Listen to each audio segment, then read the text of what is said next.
We're entering a period of fantastic change, which is getting faster all the time. And we have two challenges here.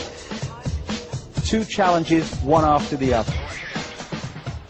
The first is to open our minds, start taking responsibility back, and remove this edifice of control and suppression of information, which will allow the full flow of knowledge of who we are to flood into the public arena. Once people start to realize who they really are and the nature of life, then we can go into stage two, which is the incredible consciousness shift that is going to happen, and is happening for many people already, but can happen for everybody if we open up to the knowledge of what's going on. And to do that, the edifice of suppression has to go. And what I see so often in the kind of what we call the New Age movement is they're focusing on the second bit and they're in denial about the first. And the second is not going to happen for many people unless we remove the edifice of suppression, because most people are going to think, what the heck's going on? And they're going to go through this great change in a complete fog of what's happening. Fear, oh my goodness me, what's happening? Two things to do here. One is to start focusing on how the world's controlled, identifying it, removing it. Secondly, then we can concentrate unhindered on the transformation spiritually that is unfolding to the year 2012 and beyond.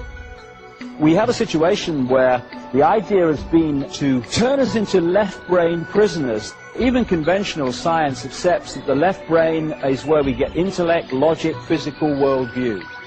Can I touch it, taste it, smell it? Okay, it must exist. In the right brain, you have the bigger picture, the connection with the cosmos. That's where the artist, the inspiration, the creativity comes from. The institutions of education, of science, and all these different areas of information, the media too, they're pumping information of a left brain variety and suppressing this. What we call education works like this. Information is pumped into the left brain, most of it completely rubbish. And what students are asked to do is to hold that information there, and then when they get an exam paper in front of them, to regurgitate that onto the paper. If they remember it and put it there well enough and repeat what they've been told, they pass the exam and progress. If they take that information in the left brain, transfer it to the right and start filtering it and questioning it and saying, well, does it make sense? What do I think about this? And then tell the exam paper, oh, actually, it's a piece of shit, this stuff. Then they don't pass the exam and they don't progress. The education system is completely built to create left brain prisoners who are basically sponges of the official version of life. We can just balance those two sides of the brain, the intellect and the spirit, the mind and the heart, then suddenly we're transformed in terms of our perception of ourselves. What you're looking at there is I call it lower vibrational emotional range. It's the range of frequency that resonates the energy within us to fear, to guilt, to resentment, to lack of self-esteem. And the more that we are manipulated to feel those things, and the more we manipulate each other to feel those things, the more what I call that cesspit vibration of low vibrational emotion gets more and more full and more difficult to get through, and therefore out to the multidimensional state that we can get into as we reconnect with the ocean, with the cosmos. This is why when people start on this spiritual journey, the reason that they start to realize when they start to walk the journey that all hell breaks loose in their life, that structures break down in their life, and they think, right, if this is spiritual. I remember me, when I started on this route, my life broke down in so many ways. I thought, if this is spirituality, you can stuff it. I don't want to know. Why does it happen to people? Because when you put out your intent, this is what I want to achieve, that intent energy will always draw towards us what we need to achieve that intent. So if we're going to reconnect with the cosmos, then that intent will draw to us the experiences necessary to achieve that. What we need to do to achieve that connection is to clear out that cesspit level of low vibrational emotion. And so we draw into our lives people, experiences, what have you, that make sure that we can no longer do that, that this has to come out and be processed, and we have to clean out all this emotional debris that's disconnecting us from who we really are. If we're prepared to walk this journey, take a step back and realize that it's actually an experience that is going to set us free rather than a really negative, bad thing that is something to do with the fact that we're not good people.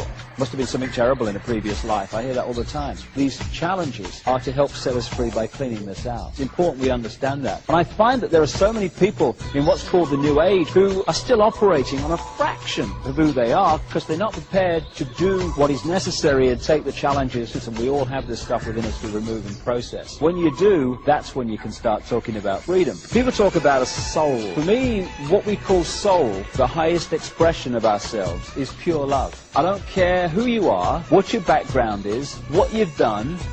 I don't care if you're Henry Kissinger or George Bush or David Rockefeller or the Queen of England or any of these guys that have been manipulating the world and still are.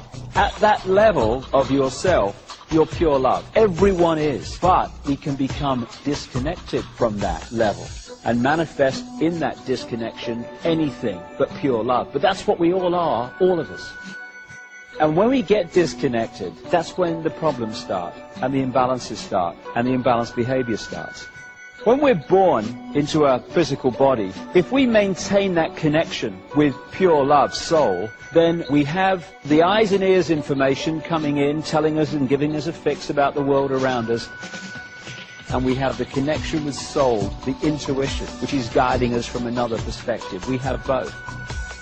Symbolically, it's like a spaceman on the moon, where you're in that big spacesuit, symbolic of the body, and you've got the eyes and ears information giving you a fix on what's happening around you. But you've also got mission control giving you the big picture guidance. This is what comes next, then do that, and this is what's next on the agenda. Symbolic of intuition. Imagine what would happen if someone came along and cut or dramatically reduced that spaceman's connection to mission control. Suddenly, this is the only information and the vague memory of what should have been happening at this time.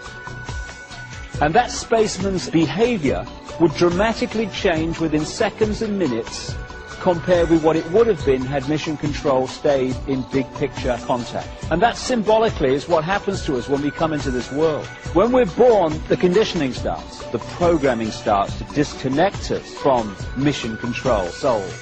So the eggshells start. We start to be conditioned to see ourselves as either just a physical body or subjected to some god and what have you. The programming gets started from the moment we become conscious.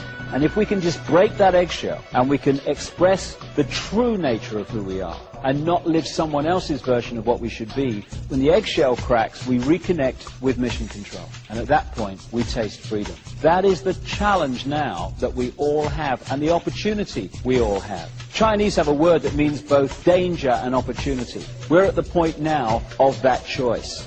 Because that's what life is. It's a choice and learning from the consequences of the choice and making different choices and learning from the consequences of them. That's what evolution is. And we're at a point now where we can make incredible leaps as this 26,000-year cycle comes to an end.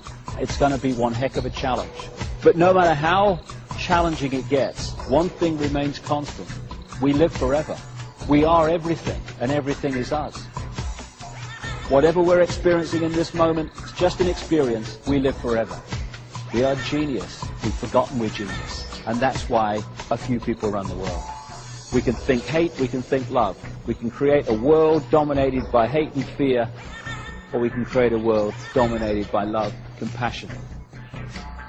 And we all have the opportunity to do that. When we heal ourselves, we heal the world. When we change ourselves, we change the world. When we love ourselves, we love the world. And when we love the world, it manifests in a very different form to the one I've been talking about over these thousands of years of manipulation. Freedom is upon us. Time to grasp it.